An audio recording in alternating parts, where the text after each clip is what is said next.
Record टूटेगा। चालू करो न रे। अच्छा देखो, ये जो प्रश्न क्या दिया गया, प्रश्न में है निम्न में से कौन अलग है, यही ना प्रश्न है। ऑप्शन है विक्रम संवत, शक संवत, गुप्त संवत और हिजरी संवत। अच्छा सबसे पहले ये बात, अगर पढ़ने के लिए भारतीय इतिहास में है हम लोगों के लिए, तो वो 4 ही संवत हम लोग पढ़ते हैं। कितने संवत पढ़ते हैं?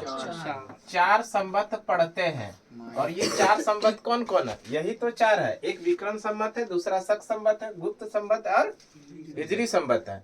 अब प्रश्न वाला पूछा क्या इनमें से कौन अलग है ना। तो ये चारों संवत जब हमको पढ़ना अलग, तो सबसे पहले बात कर लेते हैं ये विक्रम संवत। तो विक्रम संवत की शुरुआत 57 भी दिखाता है कहीं पर, और किसी किताब में 58 भी है, ईसा पूर्व। ईसा पूर्व।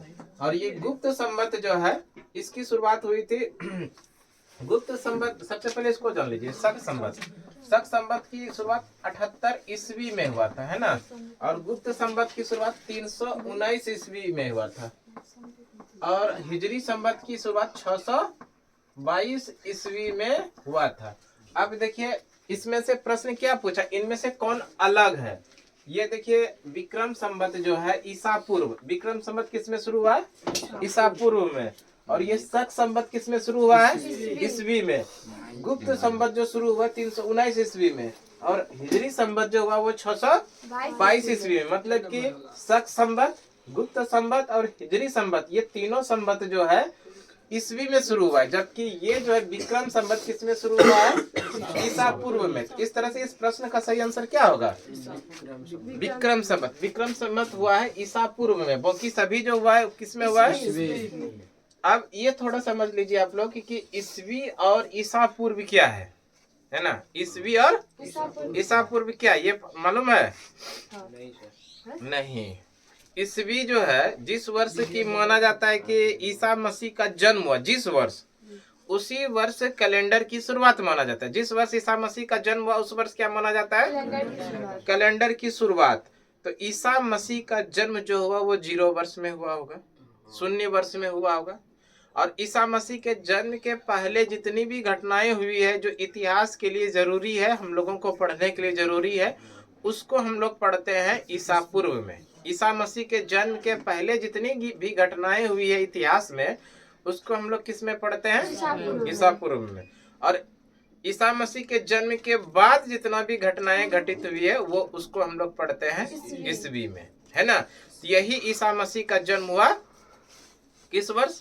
तो 0 वर्ष जिस वर्ष हो रहा होगा उस वर्ष से ईसा मसीह का जन्म माना जाता है ना। और उस वर्ष से आगे की तरफ उनके जन्म के बाद वाला जो है उसको हम लोग किस में पढ़ते हैं? ईस्वी में पढ़ते हैं। और उसके पहले वाला जितनी भी घटनाएं घटित हुई है उसको हम लोग ईसा पूर्व। इसका मतलब यहाँ पर ये जो है विक्रम संवत की जो शुरुआत हुई, विक्रम संवत की शुरुआत हुई अभी ईसा मसीह के जन्म होने में कितना 57-58 साल बचा हुआ है ना। 57 साल या 58 साल बचा हुआ है। और ये जो है शक संवत जो है ईसा मसीह के जन्म के 78 वर्ष बाद हुआ है ना। और ये गुप्त संवत जो है ईसा मसीह के जन्म के 319 वर्ष बाद हुआ है। और ये हिजरी संवत की जो शुरुआत हुई है वो ईसा मसीह के जन्म के 622 ईसा पूर्व हुआ, सॉरी बाद हुआ। हाँ, ईसा मसीह का जन्म के 622 ईस्वी बाद, इतना वर्ष बाद इनका ये शुरुआत हुआ हिजरी संवत की। क्लियर है? अब अगर हम लोग बात कर लिए विक्रम संवत की शुरुआत, है ना। तो विक्रम संवत की शुरुआत के बारे में थोड़ा सा ये समझिए कि विक्रम संवत का जो शुरुआत हुआ है तो उज्जैन के एक राजा है, और वो राजा का आज तक पता नहीं चला है नाम, है ना। उस उज्जैन के एक राजा है और उस राजा ने एक युद्ध जीता था इतिहास में। और उस युद्ध को जीतने के बाद उन्होंने एक उपाधि धारण किया था विक्रमादित्य का। क्या चीज का? विक्रमादित्य। उज्जैन के एक राजा है, उस राजा का नाम अभी तक पता नहीं लगाया जा सका है। और वही राजा युद्ध जीता था और उस युद्ध को जीतने के बाद उन्होंने एक उपाधि लिया था विक्रमादित्य। और उसी वर्ष उन्होंने ये शुरू किया विक्रम संवत का। उसी वर्ष विक्रमादित्य का उपाधि भी लिया और एक संवत भी चलवाया जिसका नाम है विक्रम संवत। और भारतीय इतिहास में कुल मिला के ऐसे 14 राजा हुए जिन्होंने की विक्रमादित्य की उपाधि लिया है। भारतीय इतिहास में कितने राजा हुए? कुल मिला के 14 राजा हुए जिन्होंने की विक्रमादित्य की उपाधि लिया है ना। तो ये कुछ इंपॉर्टेंट फैक्ट हो गया आप लोगों के लिए, ध्यान रख।